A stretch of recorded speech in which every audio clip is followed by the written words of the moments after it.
So from that day forward, my life changed.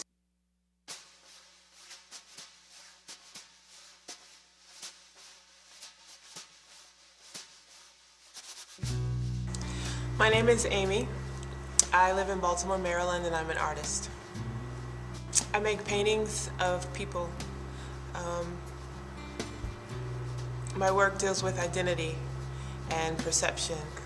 I address identity in my work because it was a huge part of my life growing up in the South, going to schools where there weren't a lot of people that looked like me. I was published in New American Paintings catalog, the June and July issue. From there, I signed with the Gallery of New York. I just had my first solo museum exhibition at University of North Carolina at Chapel Hill, which opened February 3rd, so that was very exciting. And I have my second solo exhibition in July in New York. I'm really excited to move forward in my life in that way, and I don't want my health to impede the process. When I was 30 years old, I was coming out of graduate school. It was 2 weeks before my thesis dissertation. I had been training for triathlons for 2 years, very seriously and religiously. It's been a dream of mine to complete a triathlon since I was a small child. And I had finally come in contact with people that were swimming, biking, running. I had the connections, I had the swim coach, and that was opening up for me, and I was really excited about it. So before I decided to sign up for my first kind of test race, you do a biathlon, just to kind of test out your body, your strength, and endurance. I went to the doctor just to get a checkup. One reason I went to the doctor, and I don't tell too many people this part of this story, was that since I was 12 and 13 years old, at least once a year, I had a dream that I would finish a race and then I would have a heart attack across the finish line, and my husband and my child would be standing there, and then I would just collapse. And so I decided to go to the doctor just to get checked out before the race. Most people do it just to make sure you're healthy. And one thing led to another. I got an EKG, had an irregular heartbeat. They're like, you're probably fine, you're in shape, you're great, we're just gonna do a Holter monitor. Did the Holter monitor. It was a little bit alarming. And they suggested that I do an echo stress test. And so an echo stress test is when they measure what they call your ejection fracture, which is how your heart pumps. So a normal heart pumps like this. Your left ventricle goes in and out, and that controls the blood and oxygen that goes through your body. So when I laid on the table and the cardiologist put the jelly on my chest and he went in to go in, his face just kind of stopped. I was looking at him and I was like, what? And he was like, oh my God. And I'm like, what? And basically he told me I had the heart of an 80-year-old woman, that my left ventricle was no longer functioning. And so when it was supposed to be squeezing like this, it was basically doing like this. And so he told me that day that my ejection fracture was 18%, which is very low. So from that day forward, my life changed. I remember sitting and telling him that I would rather lose my left breast because I felt like my identity, I identified with being an athlete. And he told me I couldn't even do yoga. And so for that moment, my life just stopped. I had to adjust. I started medications.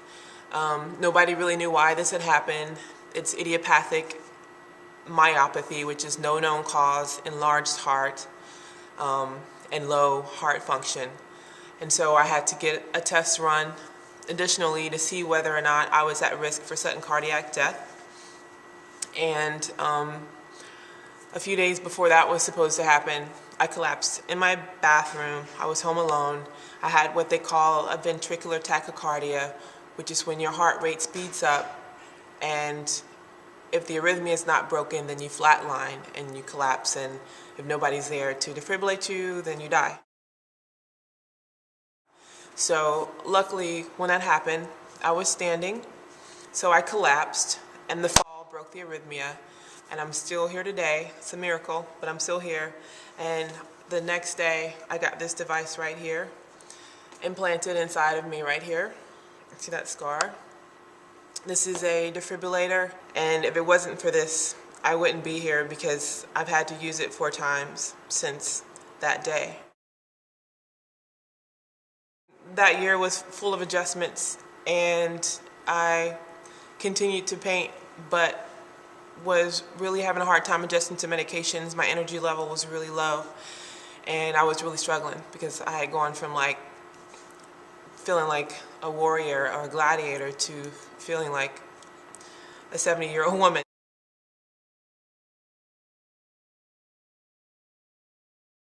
Long story short, I have a friend who put me in contact with a doctor. His name is Dr. Gerald Lamole. I'm Dr. Jerry Lamole. I'm a cardiac surgeon. I'm a professor of surgery at Temple Medical School, and I was a practicing cardiac surgeon for 40 years. So what they are basically are replenishment of what you already have. It's not a matter of taking something that doesn't exist in your body already.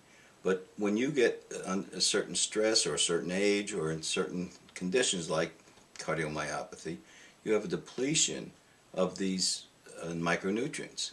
And all the studies have shown that muscle biopsies in active athletes, for example, they're depleted. Stress people, they're depleted. Burn patients, ICU patients. And if you add ribose, you can replenish the ATP system. He had his patients take supplements that help the body produce more energy, more ATP, and it worked. He had patients that were 10 and 15%, which is you are on a heart transplant list at that point. They got their ejection fraction up to 40 to 45% in a matter of 4 years. So the normal is, say, between 65 and 50, or 55, it depends.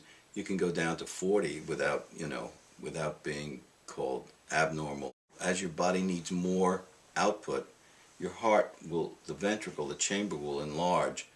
As the heart muscle elongates, it can contract more strongly. The problem is, as it gets further out, it's like an elastic band, and it loses it can't stretch anymore.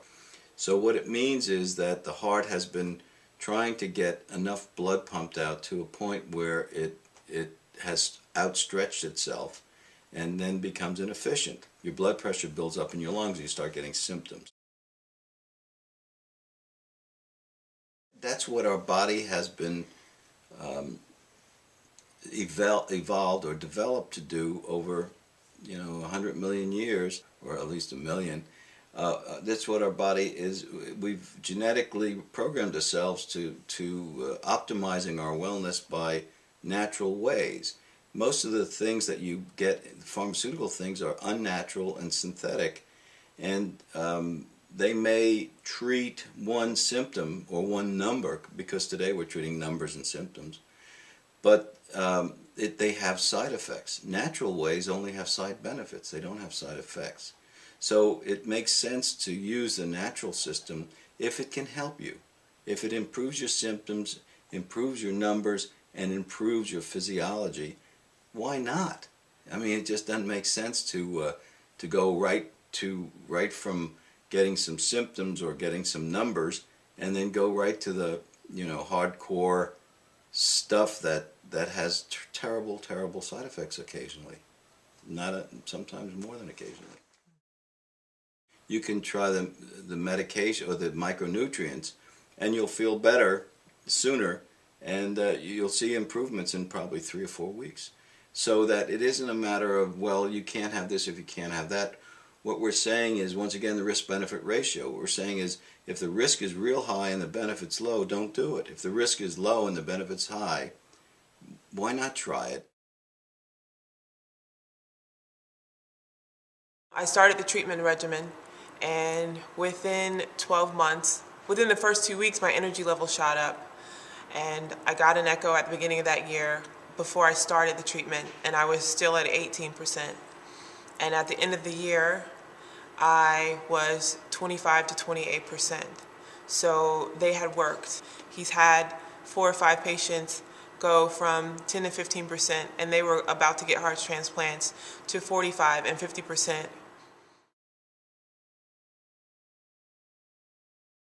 So the treatment cost around $400 a month.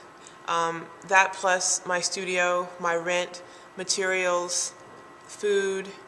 I was really struggling, and all of the energy that I got from the supplements, I had to put into working to make the money to buy the supplements. And when I had to work at a restaurant for 5 nights a week, I really didn't have energy to do anything else. I was slowly getting better, but my body still needs rest. And I was burning the candle at both ends. I cut the amounts that I was taking in half. I had to start working less because I needed to spend more time in my studio. Long story short, 1.5 years passed. I had another echo 3 months ago, and now I'm down to 15%, which is the lowest I've ever been. I worked out my whole life. That's been my saving grace, because most people on 15% heart function are walking around with oxygen and they get out of breath going to the bathroom. So I still feel really lucky, but it's a very scary place to be. You walk upstairs, you get a little bit out of breath, and it's kind of scary because you're aware of your heart at all times. It's this black cloud that's floating over your head, everything you do. You have a glass of wine, it's heart. I'm painting, heart. Hello, hi, it's me, heart. Oh, I want to get some food, heart. Everything is heart, it's like, or this impending heartbeat that I hear in my head all the time.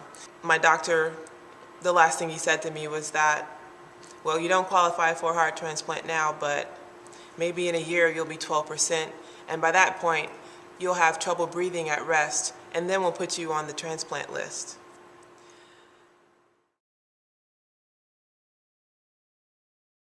I have the pride of a lion. I'm my father's daughter, and he was a very prideful man. And so for me to come to a point where I have to tell this story and I have to ask for help, it's a very uncomfortable place. So I decided to have a fundraiser, and I'm really excited about it. I'm excited about my future, and I need to raise $12,000 for this treatment. It's a 4-year process, $400 a month around, and it takes about that long for the heart function to return from the supplements. This is my miracle. A heart transplant would not be the right decision for me.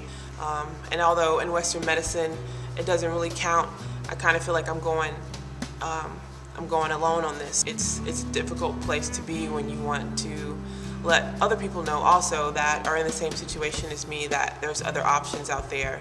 Luckily, this works for me. So I'm asking for donations for treatment. You can keep up with me and support and donate through the website, kickstartamysheart.com. I'll be making posts and blogging about my progress. I look forward to seeing you in 4 years. Maybe we can run a race together.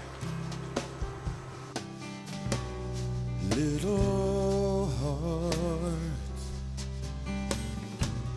ebony eyes, chestnut skin, butterflies in your hair, dream on my silent angel. To be happy, you have to really do 3 things, I think. You have to have gratitude, because if you don't have gratitude, you'll have resentment, and you know where that takes us.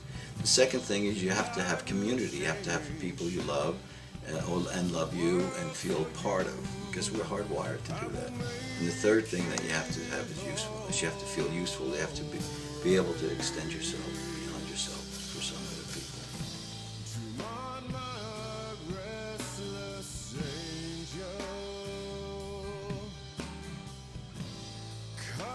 close to